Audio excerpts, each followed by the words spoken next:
Hey everybody, Sabathius here with a sort of how-to video, or a just show and tell video, if you will. This right here that you're looking at is a Gicle print. Okay, it's been framed, but it's actually like a print on canvas. And what I wanted to show you today is how I go through the process of embellishing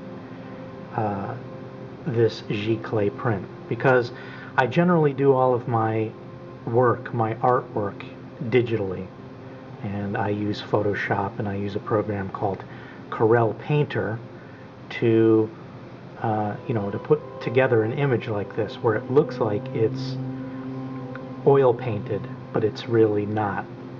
It's sort of a digital approximation of oil painting. But my issue with Gicle prints is that they're flat. So when you get real close to it, you can see it has no texture except the texture of the canvas, right? Which is doesn't look that ruins the illusion of this being like an oil painting. And I'm not trying to say my work is an oil painting, but I want it to look like an oil painting. So I'm doing something called embellishing, which requires this stuff right here. This is what I use. It's called Liquitex Gel Medium. Okay, and what I use generally for something I want to look like an oil painting is this matte, super heavy gel. And it dries, I think it's right here on the back. It says it dries just about transparent, completely transparent, and it's matte. And these, there are different Liquitex mediums, gel mediums. This one is the matte, super heavy gel, and it works beautifully if you are very sensitive to where you put your digital brush strokes. And this is sort of going to be a before. I'm going to show another video or tack the other video onto this one, which will be the after video. And what I wanted to show you is just where I've started to embellish here in around the edges. And it's not dry yet. It goes on white, and it will dry clear. But I wanted to show you sort of where I've started to put the texture in. And you can see, for example, I went kind of heavy with the waves in the background. And again, it looks like it's white over the top of it. Let me see if I can get you another angle. You can see how it's sort of white laying on top there. In the after video, you'll see that it's actually dried pretty much clear. And if you get real close to it, it doesn't look like oil paint. But if you stand back a little distance and you look at it, it's sort of, it does give you a subtle 3D effect, which is what I'm looking for. So anyway, this is a nice, what I think is a nice portrait of my best friend Jim and his wife. And hopefully not hopefully, I'm positive the after video will show you a very much improved texture over this image.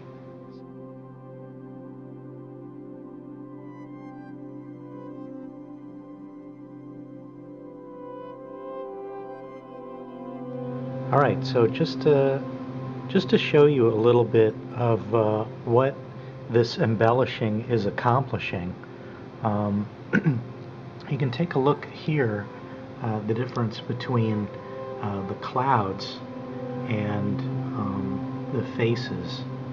You see how you have this, there's sort of a shininess that you're getting from the canvas. That's as the light glints off of the canvas pattern.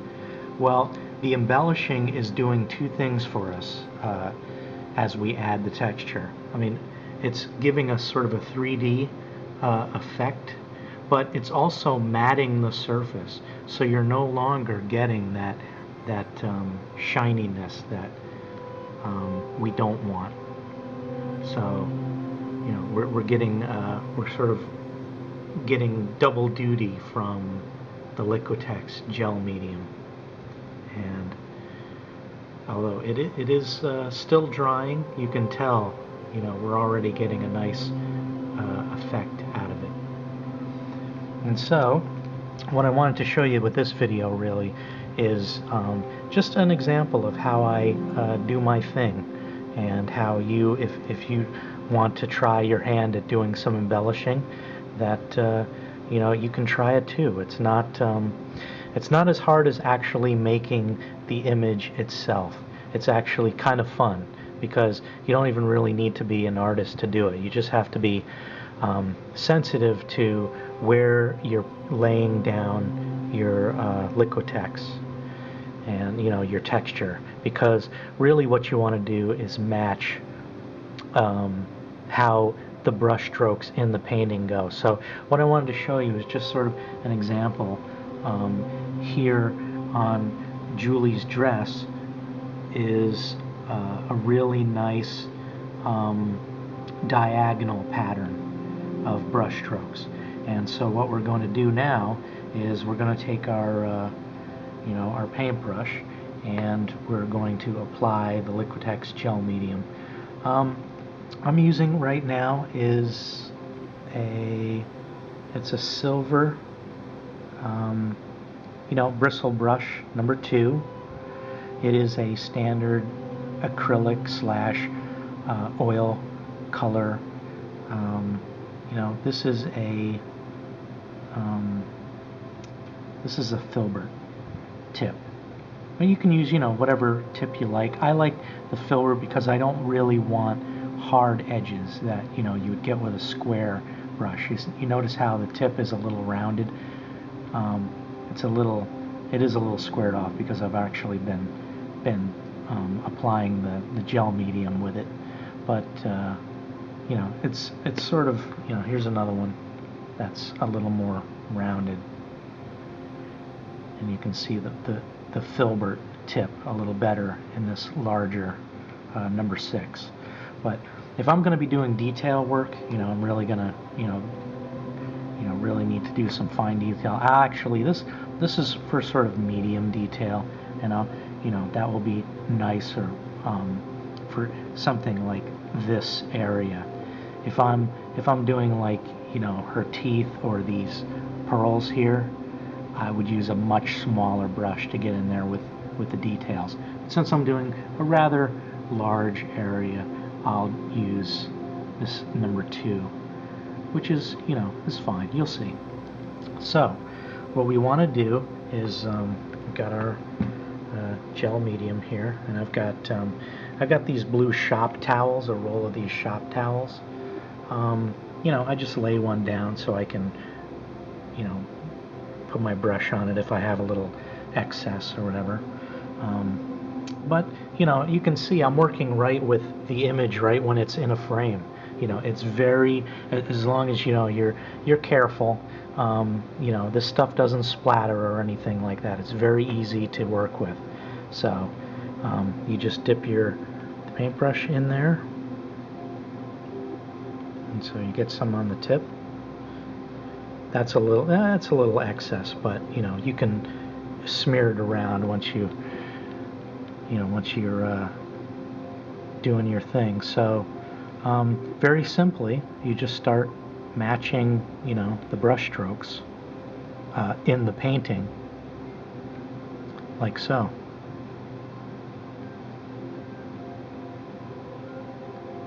The idea is to get this texture to lay down with the, you know, raised edges, so that it somewhat closely matches the pattern of the brush strokes in the digital image.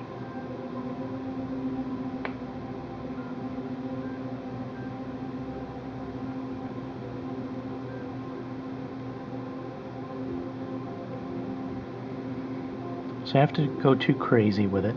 You know, you don't have to, you know, really thickly lay it down like that, although you can. I think in this case I don't really want my edges to be too high so they catch the light too much, because otherwise it will draw your attention to it in such a way that your eye will be drawn away from the faces, and you don't want that.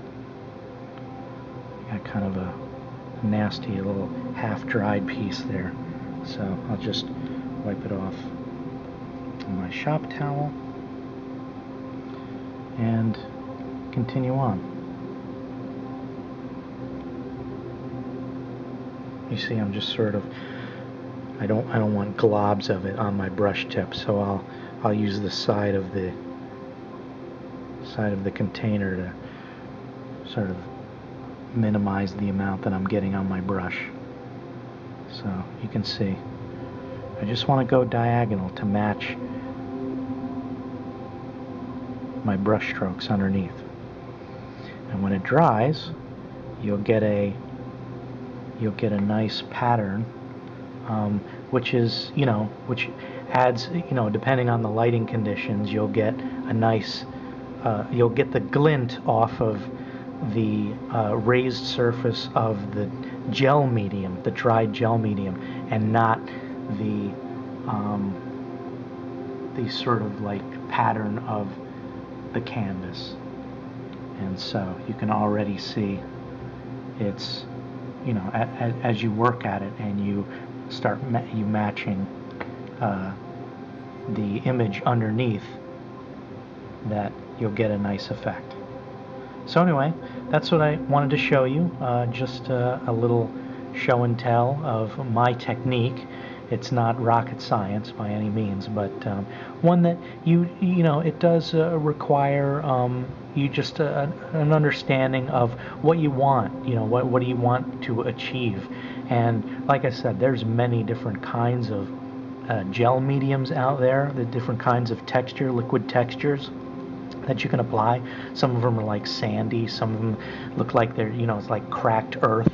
But the one I want is just, see-through, but provides a matte surface. And when it's done, you'll see it really creates a nice effect. So anyway, thank you very much for watching, and hopefully you've learned, or I've inspired you to do some Gicle embellishing, or not even just Gicle, any kind of artistic texture embellishing.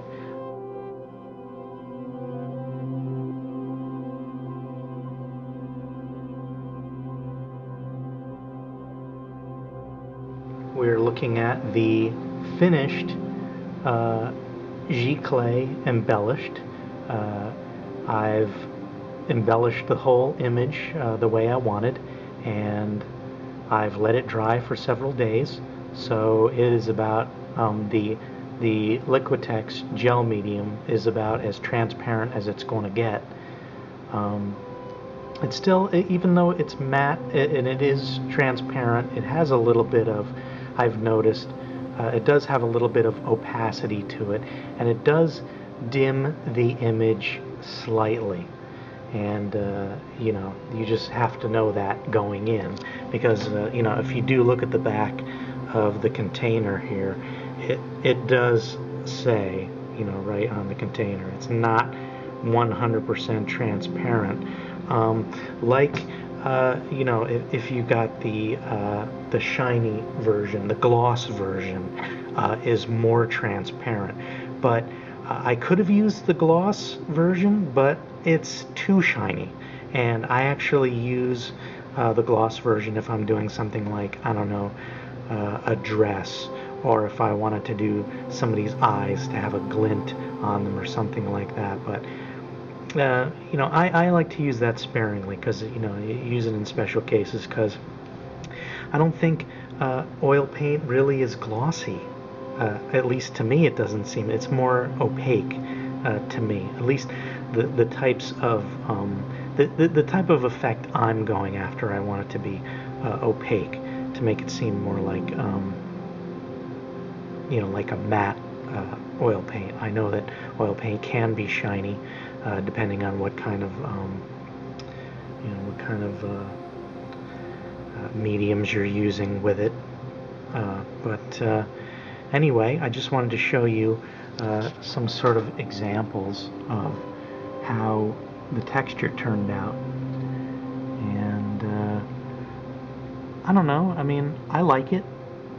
This is how I'm going to give it to my friend Jim.